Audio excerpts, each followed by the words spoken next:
lampu ini.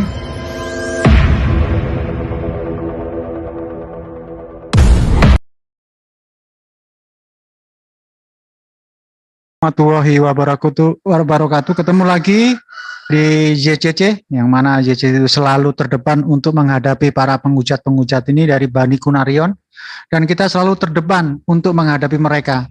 Alhamdulillah hari ini kita sudah mendapatkan sebuah video ya, di mana video itu cukup mencengangkan, mengagetkan dan mencengangkan. Apa ya mencengangkan itu? Mengagetkan lah kita semua. Mencengangkan. Nah, karena di sana kita melihat sebuah video dari Pendeta Ezra Soru ya, yang mereview dan mengomentari perdebatan antara Ustadz kita, Ustadz Juma, dengan Pendeta MYM. Di sana kita akan melihat secara tidak langsung Pendeta Ezra Soru mengatakan Juma punya talenta, dan secara tidak langsung juga Pendeta Ezra Soru mengagumi cara debatnya Ustadz Juma. Tapi di satu sisi dia juga sepertinya bermain kata di sana. Satu sisi mengagumi, satu sisi juga tidak mengagumi. Nah, inilah watak-watak dari Bani Kunarion yang selalu mencoba untuk mengelabui kita semua. Apa dan bagaimana nanti kita akan lihat ya video reaksinya atau video yang kita akan putar. Tapi sebelumnya mungkin ada tambahan dari Mas Andi atau Ustadz Juki, silakan. Bang Andi, Bang Andi. Ya, Assalamualaikum warahmatullahi wabarakatuh. Pada kesempatan sore ini, kami dari JCC ya mendapatkan video Ezra Soru yang cenderung mengkritik hasil debat antara Zulkifli Emambas dengan Pendeta MYM beberapa hari yang lalu. Di sana itu sepertinya mengkritik MYM, cenderung menyalahkan MYM, tapi ragu-ragu mengatakan Bang Juma itu benar. Nah, di sinilah ketidakjujuran juga Ezra Soru. Dia tidak bisa membuktikan kesalahannya Bang Juma, tapi di sisi lain dia mengkritik total bagaimana MYM ini. Mestinya kan di sini harus ada kejujuran dalam menilai. Itu kira-kira pendapat dari saya, Pak. Terima kasih. Ya, nggak usah lama-lama, kita putar ya videonya. Oke. Memberikan beberapa bukti Yesus Allah. Dia memberikan beberapa bukti bahwa Yesus bukan Allah. Sampai pada titik itu saja, isu yang harus dibicarakan sudah terlalu banyak. Mau jawab mana, tinggal mana. Nah, itu kira-kira seperti itu. Kalau mereka tidak sepakat dari awal bahwa poin ini. Nah, ini beda dengan kemarin yang tentang Thomas itu. Dan saya nggak mau angkat banyak. Hanya satu, karena satu saja itu sudah susah untuk mempertahankan dia tetap di jalur itu, apalagi 2-3. Nah, itulah sebabnya begitu Rifa itu mau ke Tritunggal, saya nggak mau. Ya, sehingga akhirnya menurut saya debatnya tadi terlalu melebar. Ya, atau bagaimana Pak Ivan? Mungkin Pak Ivan nggak ikut dari awal ya? Ya, baik Pak Isra. Makasih. Beta tidak nonton dari awal sih. Ya, ini saya komentari dulu nih. Pak Pendeta Ezra Soru ini katakanlah ya mengkritik tentang tata cara penyelenggaraan dalam hal berdebat. Yang mana Pak Pendeta ini menyalahkan moderator, menyalahkan pengelola yang ada di sana di Zoom. Padahal kita tahu ya, jauh hari sebelum kita ini mengadakan diskusi, kami dari tim JCC sudah mengadakan pendekatan kepada Pak Pendeta MYM. Saya sendiri sudah melakukan pendekatan di sana untuk diadakan technical meeting lah. Waktu itu kita rencananya mau kita pertemukan ini antara Pendeta MYM dengan Ustadz Juma. Tapi dari hasil pendekatan kami, ditolak mentah-mentah, sampai kami ini dikatakan tim abal-abal. Dengan tegas dikatakan di sana MYM, saya tidak perlu technical meeting, saya tidak perlu pertemuan, pokoknya saya pasti datang. Nah, ini akibatnya setelah gagalnya perdebatan secara offline, dilanjutkan ke online, yaitu via StreamYard-nya MYM. Kita semua tahu waktu ada di sana. Waktu diskusi berlangsung malah terjadi technical meeting. bagaimana timernya, apa temanya, dan lain sebagainya, dan lain sebagainya. Nah, inilah yang sebenarnya harus kita bicarakan dari awal. Ini Pendeta Esra Soru tidak tahu ujung pangkalnya, tahu-tahu menyalahkan penyelenggara yang ada di sini. Ini moderatornya nggak profesional ini. Harusnya diadakan pertemuan, ngatur jadwalnya, ngatur timernya. Perlu diketahui yang seperti saya ceritakan itu, kami sudah melakukan pendekatan-pendekatan. Dan bisa dilihat waktu perdebatan yang ada di roomnya atau streamyardnya Pendeta MYM, dia sangat arogan sekali mengatakan Ustadz Juma dengan kata-kata yang tidak senonoh atau tidak sopan ya, mengatakan goblok dan lain sebagainya. Kalau kita hitung itu kurang lebih 30 kali. Nah, ini menunjukkan kualitas seorang pendeta. Yang mana pendeta itu punya gelar S3, tidak menunjukkan kualitasnya sebagai seorang yang berpendidikan. Itu loh, Pak Esra Soru, biar kamu paham ya tentang sebelum peristiwa itu terjadi. Jauh hari sudah kami fasilitasi dan kita moderatori ya untuk diadakan technical meeting. Kami tim dari JC siap merapat untuk membicarakan hal ini. Tetapi kamu dengan serta-merta dengan searogannya mengatakan saya tidak perlu. Percaya, taruhannya nama saya. Nah, setelah kami iyakan debat secara online, lihat yang terjadi, lihat permulaan. Jangan hanya di tengah-tengah, lihat keseluruhan video. Bagaimana adat dari seorang yang punya pendidikan yang bernama Pak Pendeta MYM. Dia mengatakan disalahkan semua. Moderatornya juga disalahkan, Mas Juma juga disalahkan. Semuanya disalahkan, sampai Mas Juma dikatakan goblok sampai berkali-kali. Kalau nggak salah 30 kali ya Mas dia. Betul Pak Jol, lebih. Lebih dari 30 dikatakan. Nah, berbeda waktu berdiskusi di dalam kami undang ke room kami yang ada di JCC.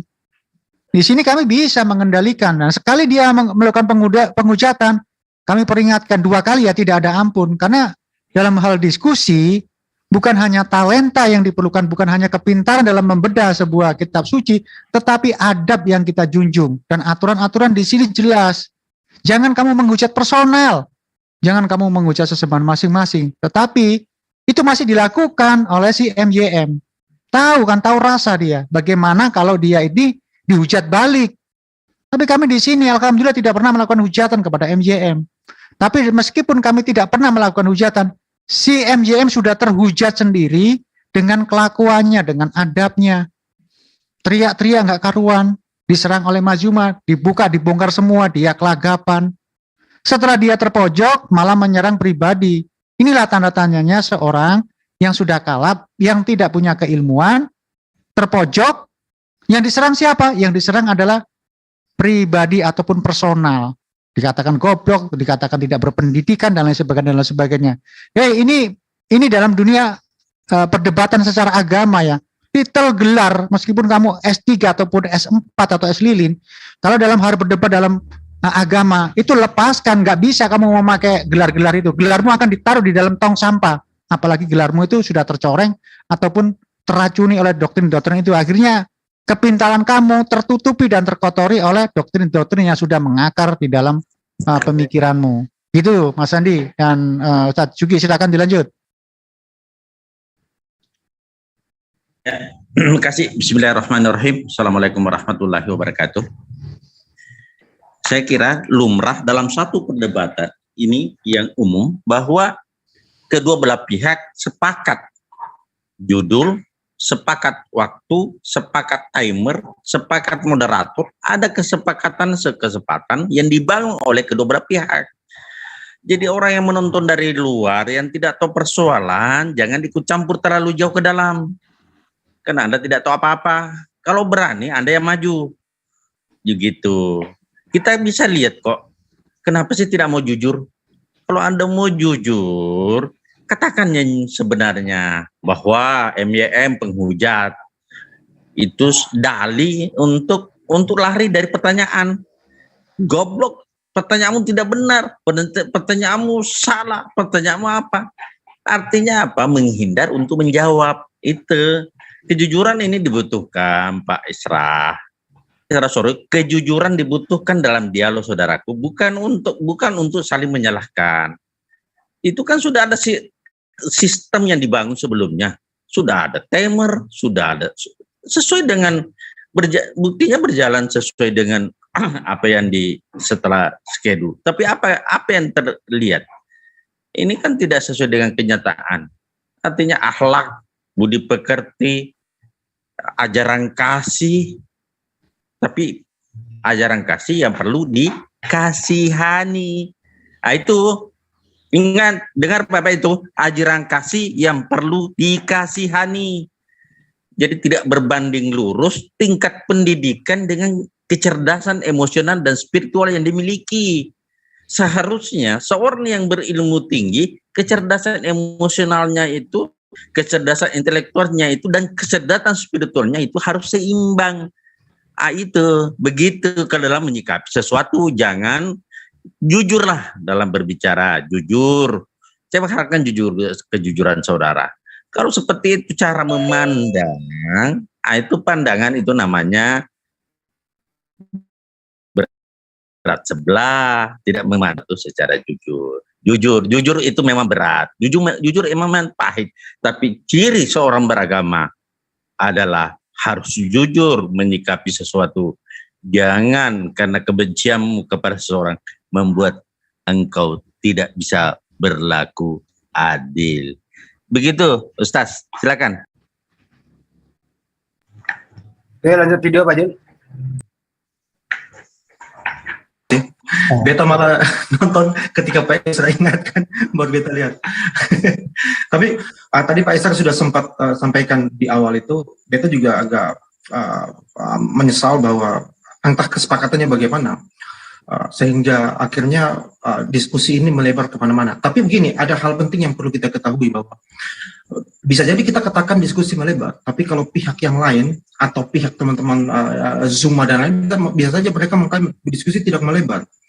Nah, dalam diskusi yang ketat dikatakan melebar itu ya ukurannya cuma satu, yaitu red herring atau tidak. Nah, orang suka menyamakan antara red herring dengan out of topic.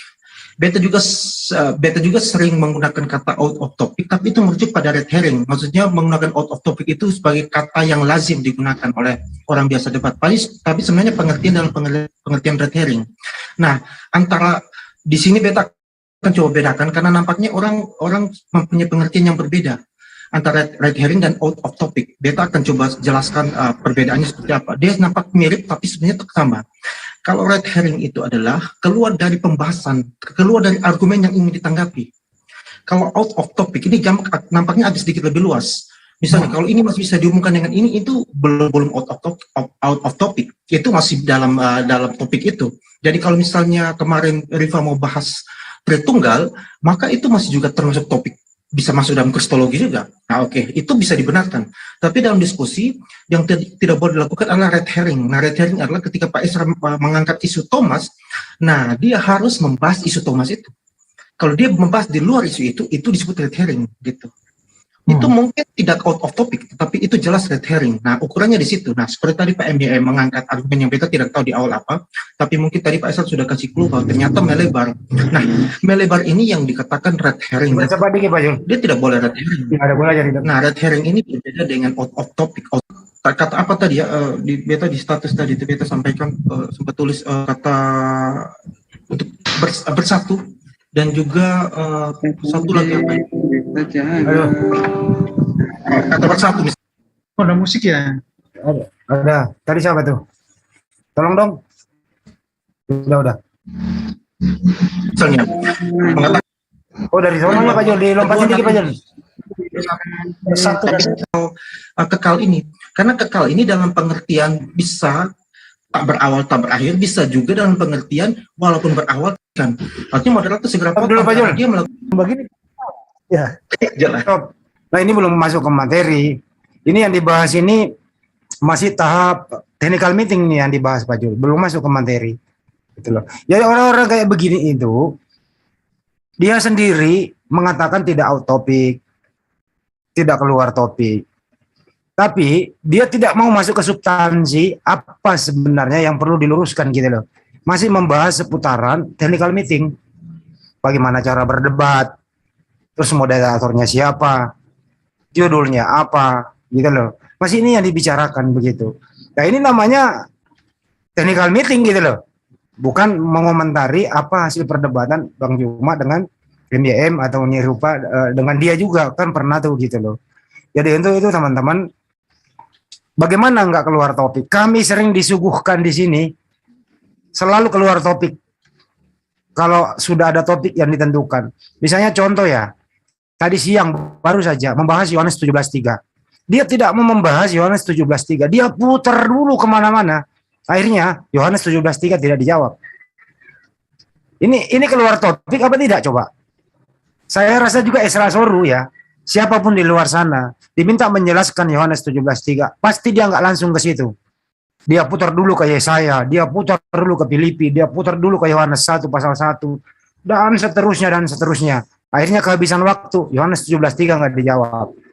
Ini artinya tidak membahas substansi, tapi berbicara menghabiskan waktu. Dan dia tidak sadari kenapa. Kalau dia langsung ke substansi, dia akan mengalami kesulitan menjelaskan sesuai dengan topik dan tema yang kita bahas. Itu kira-kira yang menjadi kesulitan mereka dalam berdebat. Kenapa? Dalam hal substansi, dalam hal isi yang kita mau bahas ini, dia tidak bisa menemukan jawaban yang pasti. Harus diterjemahkan, diputar-putar dulu. Supaya apa? Supaya netizen yang mendengarkan di luar sana itu kehilangan fokus. Nah, inilah namanya hipnotis doktrin yang berfungsi.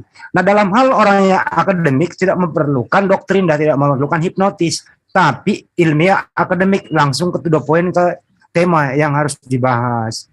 Itu kira-kira pendapat saya, Pak Jul. Yang lain silakan.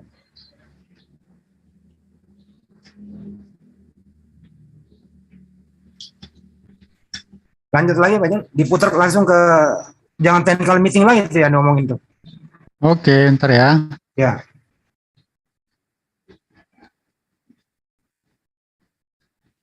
Langsung saya loncatkan ke sini lah nih. Mungkin di Berarti pertama kali saya lihat Pak Yosias. Dari semua pemaparan Pak Yosias Lengkong itu memang tidak ada yang salah dari sisi teologi Kristen. Tapi terlihat dia begitu kelabakan menghadapi Rifa yang peluru keluar tidak berhenti itu kan. Nah, jadi makanya saya ini susah nih. Jadi memang betul bahwa pemahaman teologi saya tidak cukup. Nah, lalu teknik berdebat dan juga aturan main yang harus diberikan. Betul. Nah, itu 3 hal yang perlu. Karena saya juga kalau lihat debat kusir yang tidak ada aturan itu bosan sebenarnya. Ya. Nah, salah satu faktor yang membuat kemarin mau menerima tantangan dari Rifa itu ya karena ada aturan dan saya tahu moderator juga memahami bagaimana debat yang sesungguhnya. Ya, ini yang lain mic-nya jangan di-on-kan ya. Nah, itu jadi sebenarnya juga ini ya, artinya gini, kalau Pak MYM berhasil membuktikan dari satu ayat bahwa Yesus adalah Allah dan Suma tidak bisa membantahnya, lalu Suma mengangkat satu ayat yang membuktikan bahwa Yesus bukan Allah dan Pak MYM tidak membahasnya sehingga dianggap itu bukti bahwa Yesus bukan Allah, sedangkan di sini tidak bisa dibantah juga Yesus bukan Allah, ya kesimpulan akhirnya memang Alkitab kalian ini bertentangan. Yang lain bilang Yesus Allah, yang lain bilang Yesus bukan Allah. Lalu kita mau percaya kitab seperti ini? Memang akan jadi begitu memang. Ya. Tadi beta lihat juga beta agak kurang puas dengan ketika Pak MYM menjelaskan soal bagaimana membedakan soal dua natur Yesus ini. Itu harus tapi di terakhir beliau menjelaskan dengan cukup baik. Beta lihat bagaimana dia membedakan antara natur Yesus, natur manusia dan natur ilahi. Sebenarnya perlu ditegaskan bahwa ya tidak nyambung atau tidak bisa kalau menyerang keilahian Yesus menyerang pada kemanusiaannya atau menyerang atau sebaliknya. Itu kan sebenarnya itu penekanan poin itu penting supaya kan tidak menyerang Stroman. Tapi Zuma ada ya kita tahu sendiri mereka punya intelektualitas terkait hal ini ya. Beta tidak mengatakan dia orang yang bodoh, tapi untuk komunitas ini mereka selalu saja intelektualitas mereka itu kurang begitu baik. Mereka menyerang keilahian Yesus menggunakan kemanusiaan Yesus. Sedangkan kita sama sekali tidak pernah membantah kemanusiaan Yesus. Ya, mungkin ada yang komentari ini. Silakan yang lainnya dikomentari. Adek. Ya, silakan dokter dulu. Makasih saudaraku. Jadi saya kira dalam perdebatan itu Gurunda sudah menguraikan dengan jelas bagaimana natur manusia dan bertanya, kalau saya ingat sekali, kalau Yesus 100% adalah Tuhan, berarti Bapa 100% manusia. Kalau Bapa 100% manusia, berarti pindah kan, Yesus jadi Tuhan, kan gitu di situ waktu itu. Karena kan antara Bapa waktu itu dia komparasikan antara Bapa dan Yesus. Nah, Gurunda menjelaskan tentang kemanusiaan 100%. Dan Gurunda waktu itu mengatakan Yesus 100% manusia dan 100% bukan Tuhan. Saya ingat sekali. 100% manusia dan 100% bukan Tuhan. Karena 1% pun Tuhan itu tidak ada sifat kemanusiaan. Jadi memang error kalau dikatakan Yesus itu 100% manusia, 100% Tuhan. Karena Tuhan yang ada, yang kita sembah, Allah Subhanahu wa Ta'ala, 1% pun kemanusiaan tidak ada. Jadi dari mana sifat 100% itu diambil? Itu kan logika berpikirnya kan begitu. Dan dibuktikan dengan beberapa ayat-ayat di Bible sendiri. Bukan dihantam dari Al-Quran. Kalau Al-Quran ya kan mampus. Dan dia juga tidak percaya. Hanya kan dihantam dari Bible. Bahwa Allah itu tidak bisa dilihat, suaranya pun tidak bisa didengar. Itu kan ada dalam kitab Bible. Kemudian di perjanjian lama, kau tidak pernah akan melihat Tuhan. Musa pun tidak pernah melihat. Kok nampak? Tuhan apaan? Kan gitu. Di perjanjian lama mengatakan tidak bisa nampak. Di situ kan pembuktian kemanusiaan. Di situ kan dia buktikan. Nah dia bilang begini, bagaimana dia bisa menyerang sifat kemanusiaan Yesus? Memangnya Allah itu manusia, Tuhan itu manusia? Jelas bukan manusia dong. Kalau ada sifat kemanusiaan Tuhan, bukan Tuhan namanya. Jadi tidak bisa. Natur itu artinya alam. Jadi dwi natur, ya kalau alam itu ya dwi natur alam. Tidak bisa disamakan antara natur ilahi dan natur alam. Alam itu adalah ciptaan. Natur ciptaan dan natur pencipta berbeda. Jadi Gurunda sudah menjelaskan sangat-sangat logis dan didukung oleh ayat-ayat di Bible sendiri. Sehingga apa yang diterangkan itu ya sesuai dengan logika dan sesuai dengan ayat-ayat dalam Bible Anda. Jadi kalau Anda membantah itu bahwa Yesus itu 100% manusia, 100% Tuhan, itu otak itu sudah error. Dalam satu esensi benda itu maksimal 100%. Maksimal. 100% artinya 100/100 artinya 1. Benda itu 100% maksimal. Kalau 100% manusia, 100% Tuhan berarti 200% dalam satu esensi. Artinya ini kan sudah error. Error dalam pola pikir. Error dalam logika. Cacat logika. Cacat ilmu pengetahuan. Itu namanya imani saja. Itu. Dan Gurunda Suma itu mau mengembalikan akal sehat Anda. Mengembalikan akal sehat Anda supaya menyembah Tuhan yang benar. Begitu. Bukan menyerang. Meluruskan sesuai dengan ayat Bible Anda. Bukan menggunakan Al-Quran waktu itu. Dia menggunakan ayat Bible Anda.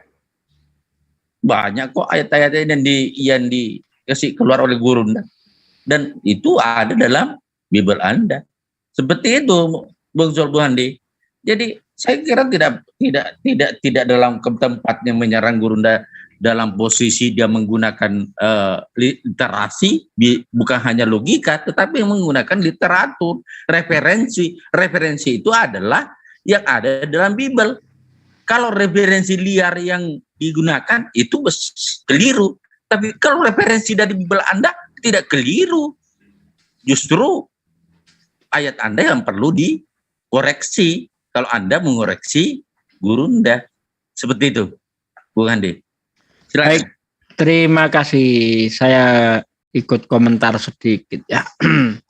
Ya, mereka itu selalu berdalih bahwa kita itu menyerang dari posisi kemanusiaannya. Ini sebenarnya hanya permainan kata-kata saja. Karena kalau kita kejar mereka, buktikan kepada kita bahwa Yesus itu mempunyai sisi keilahian itu di sisi mananya. Mereka juga akan kelabaan, tidak akan bisa membuktikan. Ya, karena menurut mereka bahwa bukti bahwa Yesus itu Tuhan, Yesus itu Allah ketika dia melakukan keajaiban. Nah, kita cek langsung dari ucapan Yesus, apakah benar ketika dia itu melakukan keajaiban itu untuk membuktikan bahwa dirinya adalah Tuhan. Ternyata tidak juga. Sebagaimana ketika Yesus membangkitkan orang mati di dalam kitab Yohanes 11 ayat 41, 42, 43. Yesus di situ di Yohanes 11 ayat 41 Yesus menengadahkan tangan ke atas. Berdoa dia. Kok ada Tuhan, kalau memang dia Tuhan, dia berdoa ketika mau membangkitkan Lazarus. Ya Bapa, aku tahu engkau selalu mendengarkan aku. Nah, begitu kata Yesus itu. Aku bersyukur kepadamu ya Bapa. Ada Tuhan bersyukur kepada Tuhan. Oh, itu kan kemanusiaannya, dia bersyukur. Lah sekarang kita mau membuktikan bahwa dia itu Tuhan ketika melakukan keajaiban. Justru ketika dia melakukan keajaiban, dia bersyukur kepada Tuhannya atas apa yang dia minta dikabulkan di situ. Aku bersyukur kepadamu ya Bapa, aku tahu engkau selalu mendengarkan aku. Tetapi karena orang banyak yang berdiri di sini mengelilingi aku, supaya mereka tahu bahwa engkaulah yang telah mengutus aku. Ngaku utusan apa ngaku Tuhan di situ? Oh, itu ngaku utusan betul. Tapi Tuhan mengutus Tuhan. Gundul muapek. Nggak ada Tuhan mengutus Tuhan tuh nggak ada. Itu di dalam Keluaran 3 ayat 14 itu. Aku mengutus aku kepadamu. Itu bukan Tuhan mengutus Tuhan. Itu Tuhan mengutus Musa kepada orang Israel. Jangan salah. Ya. Jadi mereka secara dalil mampet karena tidak bisa membuktikan bahwa Yesus itu 100% manusia, 100% Tuhan, tidak ada dalil yang bunyinya seperti itu. Dari pengakuan Yesus sendiri, Yesus juga tidak pernah mengaku dia firman yang jadi manusia. Dia tidak pernah mengaku bahwa dia adalah Tuhan yang menjelma menjadi manusia. Jadi keimanan mereka ini hanya berdasarkan eksegesis, penafsiran-penafsiran doang. Lah kalau beriman kepada Tuhan hanya berdasarkan eksegesis, artinya itu hanya berdasarkan olah pikir manusia, ya gawat, rapuh. Gitu loh. Iman yang kuat itu harus ada pengakuan dari yang disembah. Makanya kalau kita lihat di dalam kitab Perjanjian Lama itu berapa banyak Tuhan itu mengaku bahwa dirinya adalah Tuhan. Sembahlah aku, banyak. Demikian juga di dalam Al-Quran, Allah juga menerangkan bahwa dirinya itu Tuhan dan hanya dia saja yang berhak disembah. Nah ini pernyataan Yesus mana kalau dia Tuhan? Kalau dia itu minta disembah, nggak ada. Bahkan ketika dijumpai iblis di dalam Matius 4 ayat 10, iblis disuruh menyembah iblis, Yesus disuruh menyembah iblis. Apa kata Yesus? Nyalah iblis, sebab ada tertulis, engkau harus menyembah Tuhan Allahmu dan kepadanya sajalah engkau berbakti. Kalau memang Yesus itu Tuhan, ngapain ngomong kayak gitu? Seharusnya Yesus kan ngomong, nyalah iblis, sebab ada tertulis kamu harus menyembahku. Kan begitu. Justru Yesus menyuruh menyembah kepada Tuhannya. Nah, nanti ada orang Kristen ngeyel, mana Yesus punya Tuhan? Yohanes 4 ayat 22.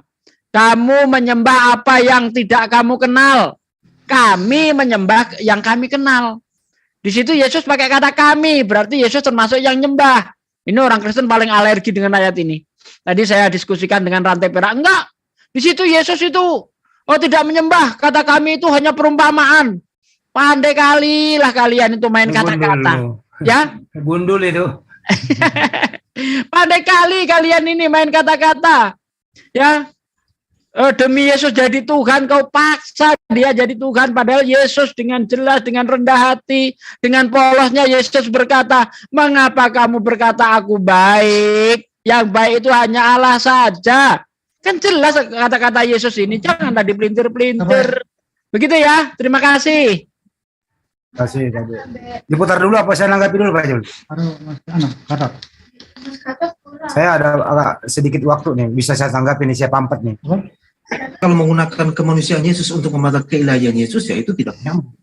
Nah, yang kita inginkan, yang Pak MIM inginkan adalah sesuai dengan apa yang kita inginkan. Misalnya, Yesus dalam keilahiannya bla bla bla bla. Nah, silakan dibantah dalam keilahian ini, apakah dia benar-benar Allah atau tidak. Itu, jangan membawa ayat-ayat yang bukan keilahiannya untuk membantah. Itu jauh. Itu keinginan Pak MIM tadi yang tidak disambut oleh Zuma dan teman-teman tidak sampai. Entah mereka tidak sepakati atau bagaimana. Tapi saya kira tidak sepakati. Ya mungkin. Karena kalau tidak, maka semua tidak akan membantah. Tapi kalaupun dia bantah, dia salah memahami apa yang moderator maksudkan. Kalau mereka memang telah bikin kesepakatan sebelumnya. Iya. Ya ini menjadi pelajaran ya untuk ke depan-depan kalau ada debat-debat itu ya mesti sepakatilah bahwa memang saya kira mungkin begini Pak Ivan. Itu mungkin bisa dibuat dua babak. Supaya jangan lari. Pertama, misalnya Pak MIM, babak pertama, silakan Pak MIM mengemukakan satu saja bukti Yesus Allah. Nah, lalu Suma harus menyerang di itu. Babak kedua, baru Suma mengemukakan satu saja bukti Yesus bukan Allah, menurut dia. Baru Pak MIM serang itu. Jadi jangan hanya dua-dua memberikan argumen awal bersamaan, tidak ada hubungan. So, Pak Jul, mira saya dong. Yuk. Saya dulu ya Pak De, izin ya Pak De. Lanjut. Oke. Pendeta Esra Soru yang terhormat, beberapa bulan yang lalu saya hubungi Anda. Anda menjawab melalui telepon bahwa saya lagi sibuk sampai bulan 12 dan seterusnya. Ternyata Anda nongol di sini. Setiap saya WA kepada Anda baca saja. Termasuk pra MIM dengan Banyuma, mohon kalau Anda waktu bisa masuk memberi edukasi.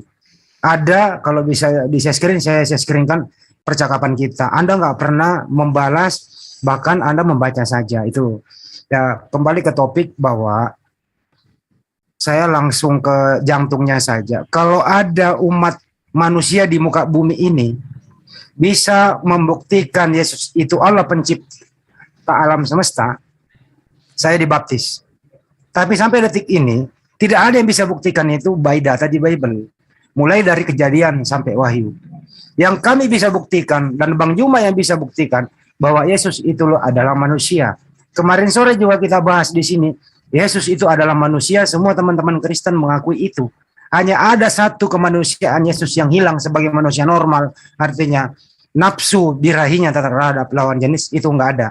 Selain itu sama seperti kita. Itu perbedaannya saja.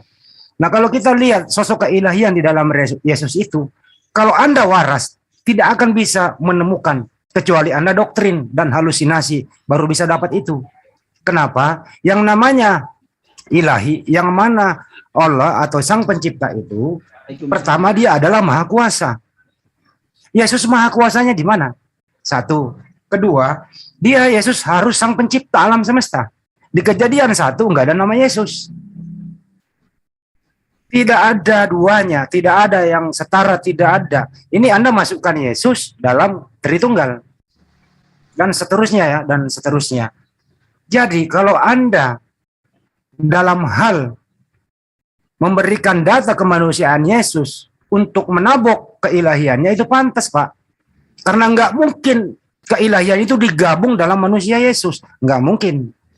Nggak mungkin ada manusia itu mempunyai jiwa ilahi, nggak ada. Manusia itu ciptaan, nggak mungkin dia sama dengan yang menciptakan dia. Mari kita cek, gampang sekali menjawab ini. Kalau Esra Soru mau jawaban bagaimana cara mengkanter Yesus itu bukan ilahi, gampang. Kenapa? Karena Yesus itu dilahirkan. Dia umur sehari, tidak mungkin ilahi di dalam diri Yesus yang nete ini. Tidak mungkin ilahi dalam seorang manusia yang terbatas. Di umur 1 sampai 12 terbatas, dia tergantung sama orang tuanya. Di usia 13-29 dia menghilang. di usia 30 sampai 33 tahun setengah, dia mengajar. Mana mungkin Tuhan mengajar? Mana mungkin Tuhan terbatas? Mana mungkin Tuhan tidak tahu hari kiamat? Wah, itu kan sebagai manusianya. Nah, ilahinya kemana? Coba. Sampai detik ini, saya beri Anda PR gitu ya. Silahkan buktikan keilahian Yesus berdasarkan data di Bible. Kalau ada, saya dibaptis di sini. Mau dibaptis di Sutet kek, mau di Kalimana kek, silakan. Tapi kalau ada, Pak De Sugi, kalau ada yang bisa buktikan, Pak De Sugi akan ngesot dari Rio ke Jakarta. Saya temenin Pak De, saya kawal. Enggak bakal bisa menemukan keilahian Yesus berdasarkan data di Bible, kecuali asumsi. Itu dari saya Pak Jul, terima kasih. Baik, terima kasih. Saya mau komentar sedikit aja ya. Boleh? Silakan Pak Jul. Jadi klaim-klaim mereka yang mengatakan bahwa Yesus itu 100% manusia, 100% Tuhan, itu adalah klaim-klaim kosong, klaim abu-abu.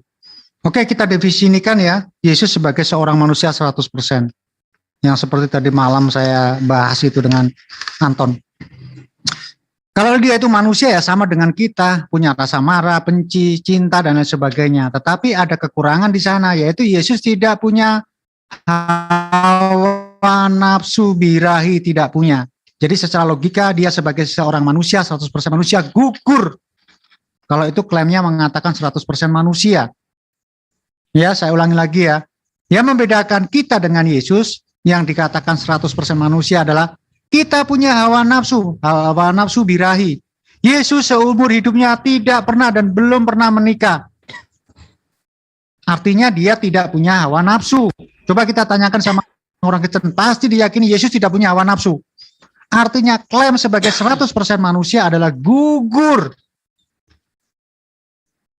Ya, 100% manusianya gugur. Jadi jangan asal ngeklaim itu 100% manusia. Jangan. Harusnya itu ya cuma 1/4 manusia atau 1/3 manusia seperti dikatakan Antonius tadi malam itu. Terus untuk yang 100% ilahi itu juga gugur. Karena apa? Kalau Yesus sebagai Tuhan atau ilahi, bahwa Yesus tidak punya sifat-sifat sebagai seorang ilahi, itu sifat angkara murka, sifat sombong, sifat angkuh tidak punya, maka gugur juga dia sebagai seorang ataupun makhluk yang bernama Tuhan. Tuhan kok makhluk ya? Ya, itu saya katakan begitu. Karena 100% manusia, 100% itu gugur dengan sendirinya. Jadi klaim-klaim mereka itu klaim-klaim omong kosong. Klaim-klaim yang tidak mendasar. Jadi hati-hati, jangan kamu preteli ke 100%-an Tuhan itu. Karena Tuhan itu maha segalanya.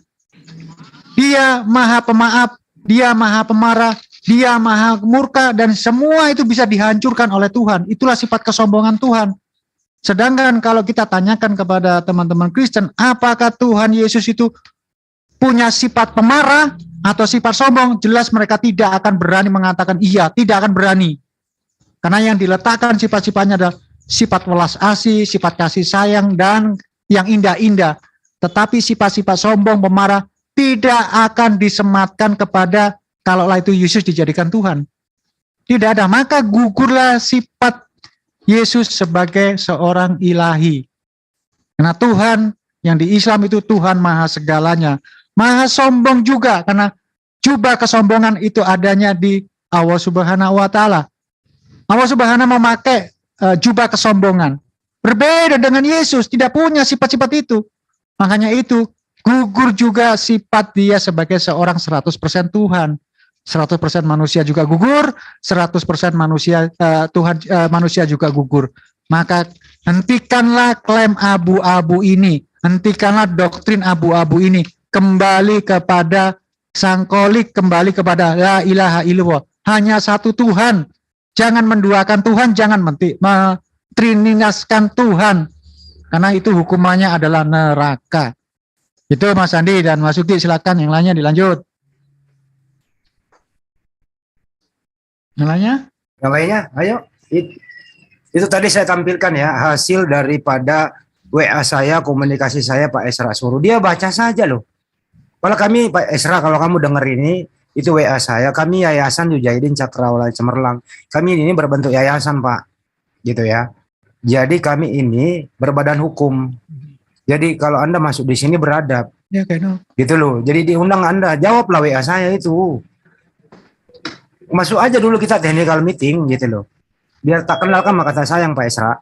Oke, ditunggu ya Pak Esra. Baca dong, balas dong WA saya. Kenapa sih takut?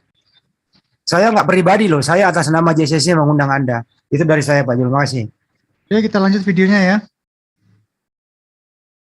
Itu juga memang tidak ada kesepakatan karena di bahasanya apa itu kan Pak MEM mempersilakan Muslim mengambil referensi dari mana saja. Jadi itu saja beta sudah curiga, wah ini bakalan kemana-mana. Dan memang repot itu Pak MEM dia belajar teologi setengah mati, dia akan setengah mati hanya karena siapapun, bukannya Pak MEM siapapun. Tapi menarik yang perlu beta disclaimer juga di sini adalah kita mengamati. Oh ini yang diputar Pak Jul, bukan ini Pak Jul, lain. Sudah mengatakan. Ya kenapa? Bukan ini yang diputar, yang belum diedit ini yang diputar. Ini aslinya. Yang mana? Oh iya, tahu. Salah ini. Ya. Ulang. Bentar ya. Ya, sebentar ya teman-teman. Sabar ya. Yang ini loh. Nah ini. Lebih baik gitu. Ketika beta katakan beta mengamati data debatnya MEM atau siapapun, tidak sedang beta katakan bahwa beta lebih baik dari MEM, atau beta sedang mengamati debatnya Pak Esra, tidak sedang mengatakan beta lebih baik dari Pak Esra.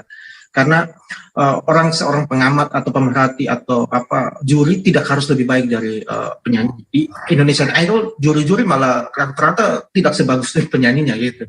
Tapi mereka bisa menilai. Jadi kemampuan menilai berbeda dengan orang pemain gitu. Itu dua hal yang jangan sampai ini kemudian setelah PS orang mulai bilang bahwa ini Ivan pasti merasa dia lebih hebat dari MBM sounding. Tidak seperti itu. Jadi harus dipahami.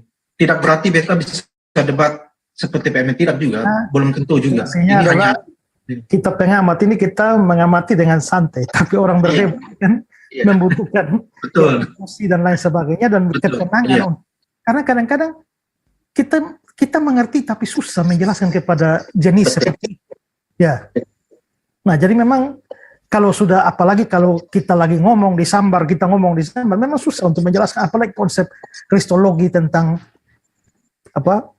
duinatur Kristus itu itu memang susah. Kasih kuliah lebih mudah daripada kasih penjelasan sesuatu dalam perdebatan kayak begitu. Kalau ada mahasiswa yang kritis itu lebih sulit ya Pak Esra, dari pengalamannya Pak Esra. Bahkan mungkin lebih sulit kalau ada mahasiswa yang kritis kan. Ya, dan seharusnya memang kita kalau ngajar kristologi itu berharap ada mahasiswa-mahasiswa sekritis itu yang menyerang. Nah, sehingga kita akhirnya juga, kadang-kadang di sekolah-sekolah teologi tertentu ya saya dikeluhkan, Pak, itu kita bertanya dosennya marah. Nah, itu ya repot itu. Ya. Itu harus belajar, dosennya harus belajar logika dulu Pak Esra. Dia punya semangat untuk critical thinking. Kita bisa melihat bahwa justru diserang seperti itulah doktrin itu diuji secara logika. Betul. Itu. Oh, Esra tahu sendiri secara panjangan. Pak Desuki dulu, Pak De. Oke, ini mahasiswa lagi gitu ya. Begini saja Pak Esra. Kalau memang Anda punya keilmuan, Anda berdua ini, Seng punya ilmu, beta ngajak Seng untuk debat di JCC. Oke, jadi kalau bisa ya datang aja ke JCC. Bagaimana Anda di sini, Anda menjelaskan keilahian Yesus, jangan menjelaskan kemanusiaannya. Ya, itu saja. Silakan Anda menjadi narasumber saja. Kami beri waktu 1 jam, Anda ngomong sendiri. Tapi kalau Anda ngomong sendiri tidak masuk substansi, menjelaskan Yesus itu ilahi pencipta alam semesta, kami cut. Silakan saja masuk, kita nggak debat. Anda jadi narasumber sebagaimana saya undang Anda masuk JCC, narasumber di JCC menjelaskan keilahian Yesus. Anda pakai data yang mana? Saya beri kesempatan Anda buka data Kejadian sampai Wahyu. Pak Esra suruh boleh bawa laptop dengan internet yang kencang supaya cepat dapat. Itu satu. Kedua, kalau mahasiswa di STT itu Pak, kalau ada yang menolak ketuhanan Yesus, nggak bakal lulus. Sekali lagi ya, mau dia S1, S2, S3, kalau ada yang menolak ketuhanan Yesus, dia tidak bakal lulus. Artinya apa? Secerdas-cerdasnya mahasiswa, sepintar-pintarnya profesor, terkalahkan kecerdasannya dengan doktrin bahwa Yesus itu 100% manusia, 100% Tuhan. Ini yang mengalahkan kecerdasan. Ini yang mengalahkan logika sehat. Kenapa? Ya harus memang begitu. Karena doktrinnya itu loh. Dipaksakan Yesus yang manusia ini ada keilahian dalam dirinya. Sedangkan di dalam Bible nggak ada demikian. Karena yang mencipta alam semesta itu bukan Yesus. Baca Kejadian 1. Pada mulanya Allah menciptakan langit dan bumi. Ya, tidak ada di sana pada mulanya Yesus menciptakan langit dan bumi. Alasannya itu firman. Artinya firman itulah yang menciptakan. Ya, mau kiper kalau firman menciptakan. Yang menciptakan itu yang berfirman. Firman itu adalah perintah dari yang berfirman, maka jadilah alam semesta, berproses. Gitu loh. Firman itu katanya adalah Yesus. Jadi Allah beryesus, jadilah alam semesta begitu. Lu mau begitu sama gua? Misalnya Allah atau Allah Bapa beryesus, jadilah alam semesta. Apa itu yang mau dimaksud di sana? Jadi jangan dipaksakan sesuatu kalau nggak masuk tuh barang.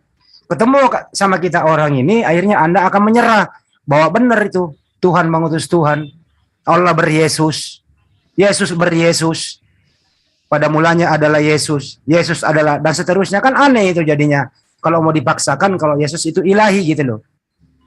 Jadi sekali lagi, dalam diri Yesus itu enggak ada ilahi.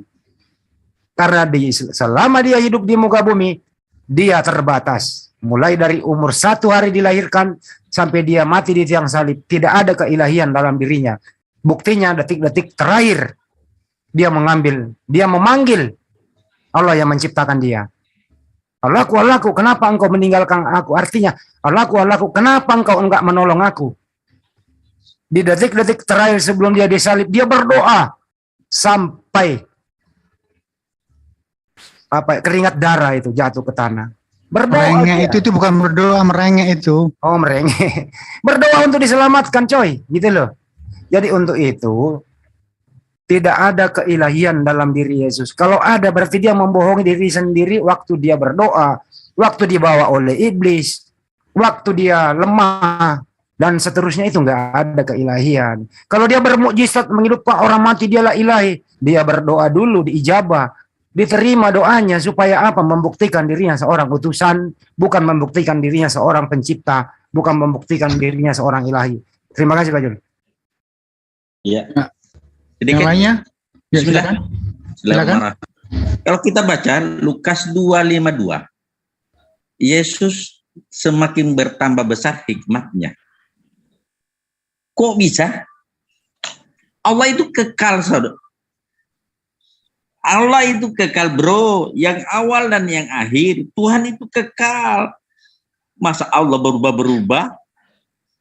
Dari kecil bertambah besar hikmatnya. Lalu ayat Alfa dan Omega itu apa? Alfa Omega artinya yang awal dan akhir. Berarti sejak awal sudah begitu, sampai akhir juga begitu. Kok di sini ayat semakin bertambah besar hikmatnya? Jadi pada awalnya kecil. Itu kan logika berpikir kita. Coba pakai logika. Ayat satu menghantam ayat yang lain. Coba lagi. Banyaknya ayat yang bisa dijadikan rujukan sebagai bahwa Yesus itu bukan Tuhan. Pada Ibrani 2:9 mengatakan itu lebih lemah dari malaikat. Kok Tuhan lebih lemah dari malaikat? Itu sisi kemanusiaannya. Bagaimana mungkin? Dan itu kan ilahi tadi 100% Tuhan, 100% manusia. Makanya itu error. Konsep itu error. Alfa Omega-nya bagaimana? Bagaimana ia lebih rendah dari malaikat pada kondisi tertentu? Pada kondisi tertentu dia Tuhan. Ini kan satu membuktikan bahwa memang dia bukan Tuhan. Dia bukan Tuhan, tetapi dia adalah yang benar adalah utusan.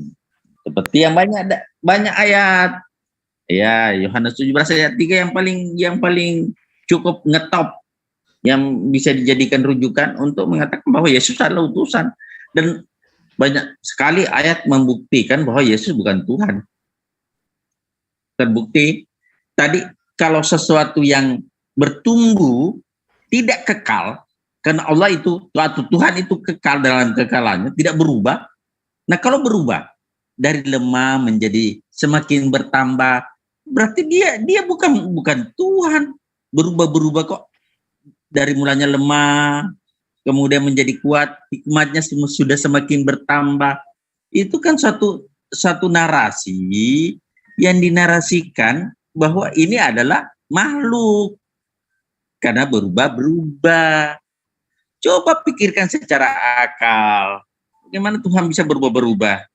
Saya kira begitu, Bu Andi. Ini dalil ya, dalil, bukan asumsi. Oke, nambahin dikit.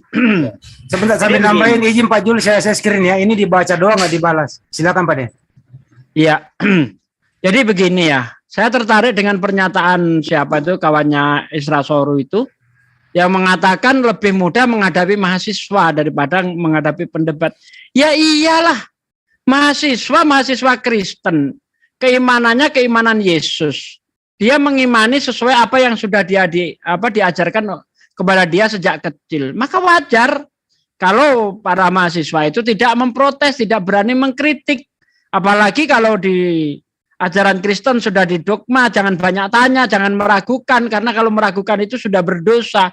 Ini yang membuat otak mereka itu terkunci, tidak berani protes. Sedangkan ketika Anda berhadapan dengan orang Muslim, ya yang sudah terbiasa berpikir, Anda tidak akan mampu berhadapan dengan kami.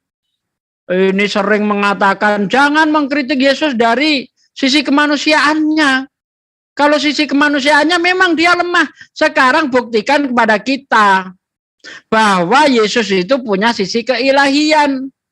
Pada saat apakah dia itu Tuhan? Pada saat seperti apa dia itu Tuhan? Ini sering saya tanyakan kepada orang Kristen. Dia tidak bisa menunjukkan bahwa Yesus itu benar-benar Tuhan.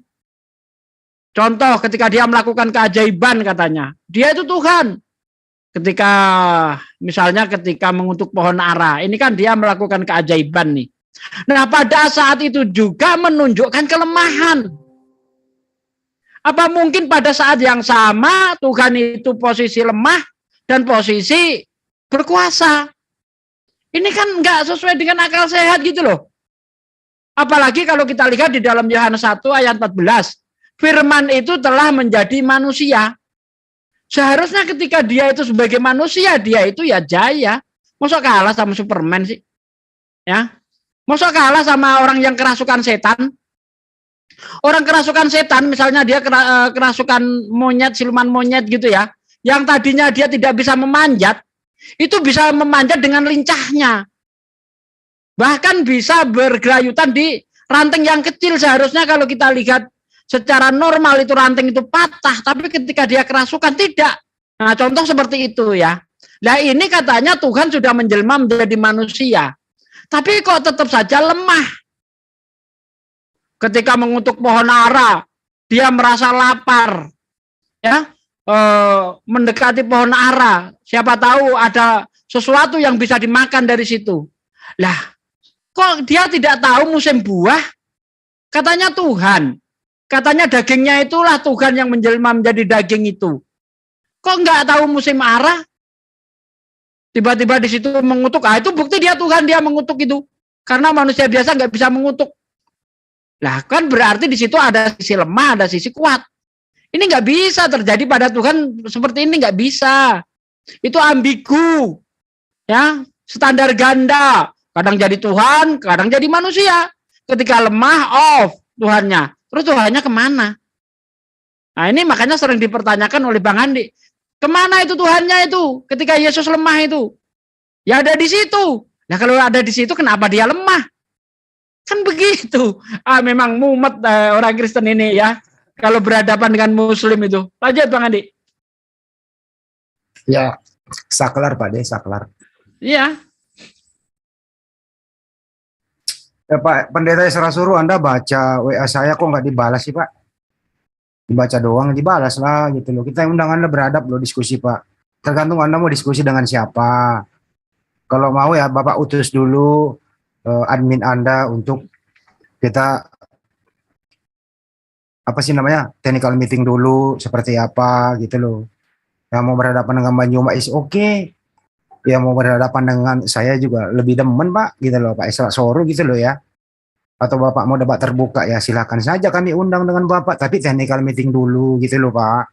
Gitu loh. Artinya apa? Kita ini mau debat nggak mau berantem, nggak mau kalah mengalahkan. Tapi kesempatan Bapak diundang ke sini untuk menerangkan bahwa oh keilahian Yesus itu begini.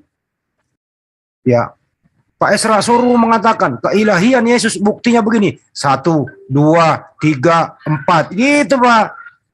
Supaya di luar sana Kristen itu lebih percaya. Oh ternyata di dalam diri Yesus ada keilahian. Itu. Nah yang kita mau bahas di sini keilahian Yesus yang mana yang kita mau bahas Pak? Yang bisa dibahas itu bukti bahwa Yesus itu manusia. Itulah yang dibahas. Karena apa? Yang pernah kelihatan di muka bumi yang ditulis oleh orang itu. Keilahiannya mau dibahas yang mana?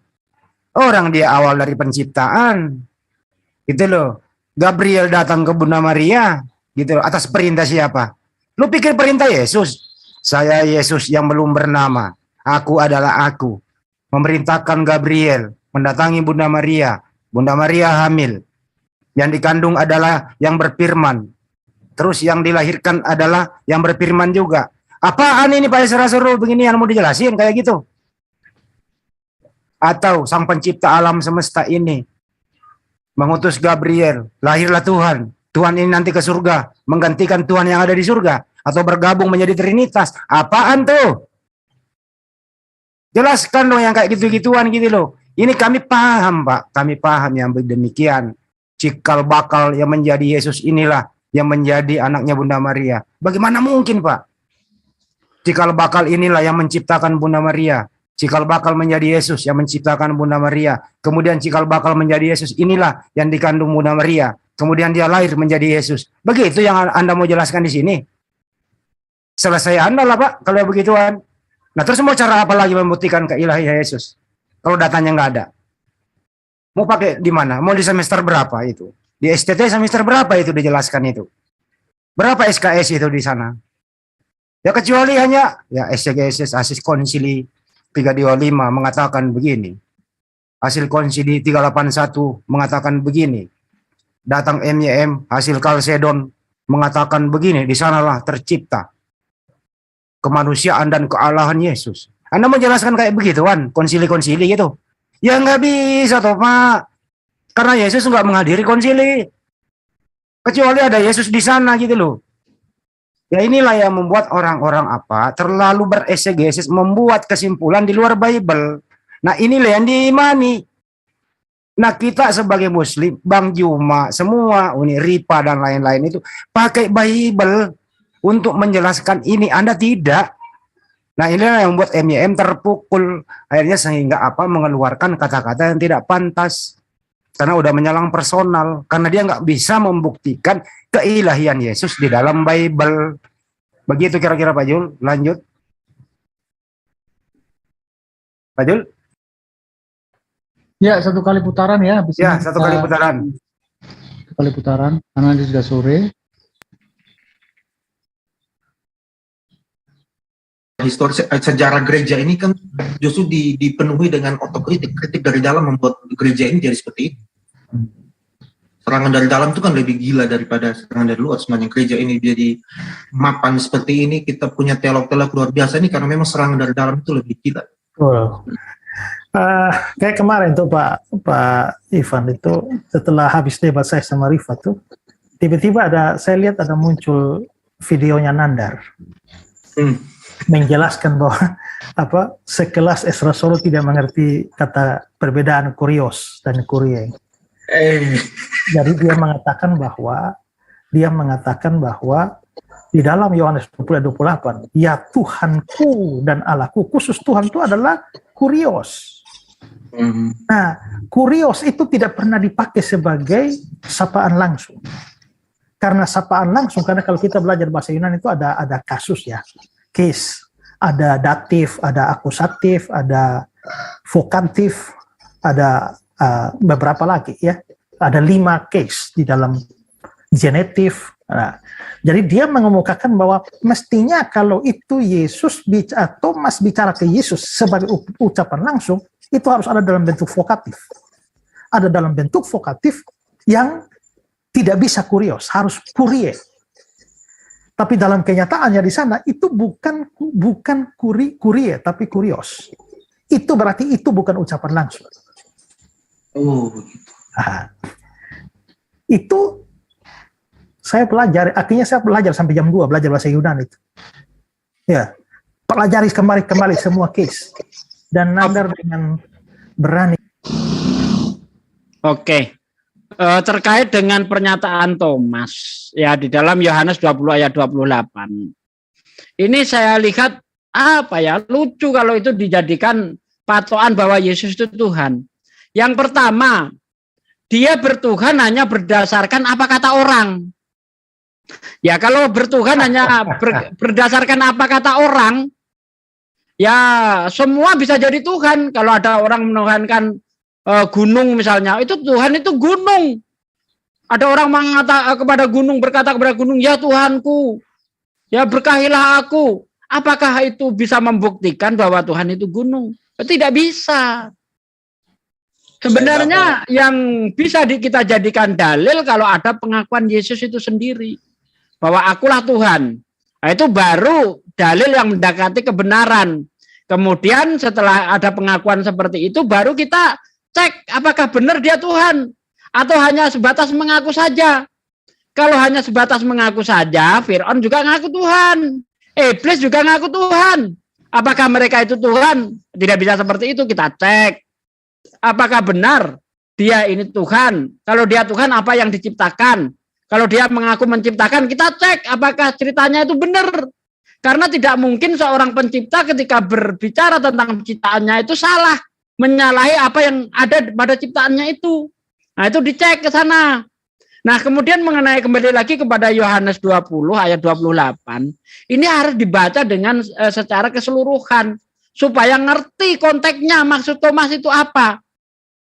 Di dalam Yohanes 20 ayat 24, kita dengar baik-baik. Tetapi Thomas, seorang dari ke-12 murid itu yang disebut Didimus, tidak ada bersama-sama mereka ketika Yesus datang ke situ. Ya. Maka kata murid-murid yang lain itu kepadanya, kami telah melihat Tuhan. Tetapi Thomas berkata kepada mereka, sebelum aku melihat bekas paku pada tangannya, dan sebelum aku menyucukkan jariku ke dalam bekas paku itu, dan menyucukkan tanganku ke dalam lambungnya, sekali-kali aku tidak akan percaya. Nah, lihat ayat ini ya. Thomas ini nggak percaya kalau Yesus itu sudah hidup lagi. Dia nggak percaya. Nah, kemudian di ayat 26, 8 hari kemudian murid-murid Yesus berada kembali dalam rumah itu dan Thomas bersama-sama dengan mereka. Sementara pintu-pintu terkunci. Yesus datang dan ia berdiri di tengah-tengah mereka dan berkata, damai sejahtera bagi kamu. Kemudian ia berkata kepada Thomas, taruhlah jarimu di sini dan lihatlah tanganku, ulurkanlah tanganmu dan cucukkanlah ke dalam lambungku dan jangan engkau tidak percaya lagi melainkan percaya. Thomas menjawab dia, ya Tuhanku dan Allahku. Ini Thomas ini ada rasa gembira, rasa kaget, ya rasa tidak percaya bercampur aduk di situ sehingga dia berkata, ya Allah ya Tuhanku. Itu biasa terjadi pada orang-orang yang beriman. Ya, selalu ingat kepada Tuhannya. Sebagaimana kita orang-orang muslim ketika kita kaget, ketika kita kesandung, ya, ketika kita kagum terhadap sesuatu, kita berkata, ya Allah ya Robbi, ya Allah ya Tuhanku. Nah, kemudian bagaimana menurut murid-murid yang lain? Murid-murid yang lain ketika Yesus nongol di depan mereka, kalau kita lihat di dalam Lukas 24 dari ayat 36, para murid menyangka Yesus itu hantu. Coba, yang benar mana nih? Sama-sama murid nih. Thomas anggaplah kita mengikuti argumen Esra Soru, Thomas menganggap Yesus Tuhan. Yang benar yang mana? Para murid lainnya menyangka Yesus hantu. Thomas menyangka Yesus itu Tuhan. Yang benar yang mana nih? Ada kontradiksi ini. Tuhan apa hantu? Hantu. Kan begitu jadinya. Ya. Nah, sekarang kita lihat sendiri. Ketika Yesus itu bangkit, apakah benar dia menunjukkan bahwa dirinya Tuhan?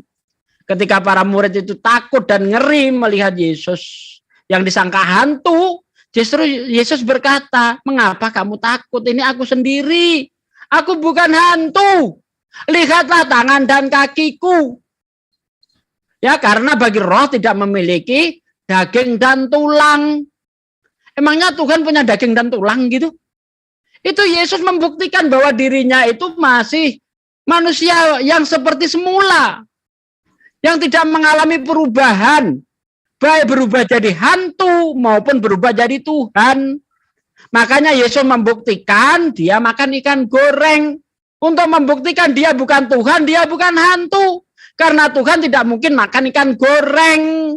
Begitu loh. Nah, kemudian kalau kita lihat di dalam Yohanes 20 ayat 17-nya, ya, di situ Yesus berkata, "Aku belum pergi kepada Bapakku dan Bapakmu, Allahku dan Allahmu." Kalau memang Yesus itu bangkit sudah jadi Tuhan, jadi Allah, ngapain lagi Yesus berkata, "Aku belum pergi kepada Bapakku dan Bapakmu, Allahku dan Allahmu"? Itu satu. Yang kedua, Thomas ini orang Yahudi. Orang Yahudi tidak pernah punya pemahaman bahwa Tuhan itu akan jadi manusia. Tidak punya pemahaman seperti itu. Yesus juga tidak pernah mengajarkan Tuhan jadi manusia. Lalu dapat dari mana Thomas ini kok tiba-tiba menyangka Yesus itu Tuhan? Dapat ajaran dari mana? Yesus nggak pernah mengajarkan itu. Kecuali kalau Yesus pernah mengajarkan bahwa aku Tuhan. Kemudian Thomas itu di situ lalu mengatakan engkau Tuhanku, Allahku, baru benar. Yesus nggak pernah mengajarkan bahwa dirinya adalah Tuhan. Orang Yahudi juga tidak punya pemahaman bahwa manusia Tuhan itu jadi manusia. Nggak ada pemahaman seperti itu. Ya, jadi sangat lemah sekali kalau bertuhan hanya gara-gara orang kaget. Terima kasih. Ya, silakan yang lainnya. Yang lain silakan. Ya tadi kan di situ sebenarnya itu ya Tuhanku ya Allahku kata Thomas bukan menuju kepada Yesus Tuhan dan Allah, itu bukan. Ada kejadian yang luar biasa di sana yang dialami Thomas. Ya sama dengan misalnya si Fulan selamat dari kecelakaan nyaris saja. Apa kata si Fulan? Ya Allah ya Tuhanku. Apa Tuhan yang dilihat Thomas itu yang hampir kecelakaan gitu? Bukan gitu loh. Tapi teman-teman mengatakan, ya Yesus memang Tuhan Allahku sesuai dengan Thomas. Artinya apa? Thomas melihat Tuhan di depan dia. Punya fisik gitu. Ya itulah yang membuat orang-orang debat dengan saya kadang-kadang ya udahlah saya ikutin lu aja deh. Berarti badannya Yesus Tuhan juga dong Thomas melihat. Enggak, yang Tuhan itu di dalam dirinya gitu loh. Nah dari mana Thomas tahu, orang nggak kelihatan kok, yang kelihatan kan badannya. Nah ini yang membuat juga jadi blunder kalau ingin membuktikan Yesus adalah Tuhan waktu ada di bumi. Sedangkan dia yang kelihatan adalah manusianya. Katanya rohnya di dalam dirinya yang Tuhan, yang ilahi gitu loh. Kalau begitu, roh ilahi ini kemana waktu Yesus lapar? Kemana roh ilahi ini waktu Yesus nggak tahu hari kiamat? Kemana roh ilahi ini waktu Yesus lagi lemah? Ya enggak ada di situ. Terus ngapain? Ya, dia merendahkan dirinya. Nenek lu kiper. Sang pencipta di dalam diri Yesus kok merendahkan. Aduh ada aja bener-bener nih. Heran saya orang-orang kayak gini. Dari mana ilmu kayak ginian Pak Esra? Ya udah gini aja deh Pak Esra. Mewakili Amir menugaskan saya, Dewan Suro, Pak Desugi dengan Ustadz Juma dan lain-lain sebagai pengurus Yayasan Jujaidin Cakrawala Cemerlang, kami mengundang Anda datang ke JCC, diberi waktu 1 jam, silahkan masuk, terangkan di sini keilahian Yesus berdasarkan Bible. Contoh misalnya, Yesus ilahi, karena Yesus itu yang menciptakan alam semesta, ya bawa datanya lah Yesus yang menciptakan gitu ya. Yesus ilahi karena dia maha kuasa.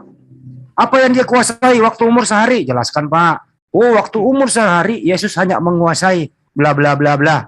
Itu waktu Yesus maha kuasa. Waktu umur 2 hari dia menguasai bla bla bla. Itu aja Pak. Jadi terangin seterang-terangnya Pak.